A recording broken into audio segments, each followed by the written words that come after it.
A day in my life as a content creator. So, mayong buntag sa tanan. So, nagsakay tawag bus padulong sa eskwelahan.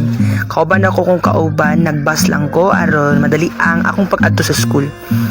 Time is man ni siya karing adlaw sa Martes. So, nami klase ani nga time kay pagkaugma wala may klase kay holiday Chinese New Year. So, hawad kayo ang kabuntagon diri sa among school. Nagdati ko ng eskwela diri sa Golden States College sa Masin.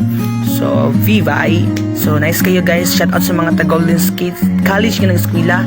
So, shout out sa inyong tanan. So wala na may lain nga pang istoryahon. So, welcome sa among school. Enjoy your day. Arigatou gozaimasu. It's me again, Yorlin's Photography. Thanks for watching.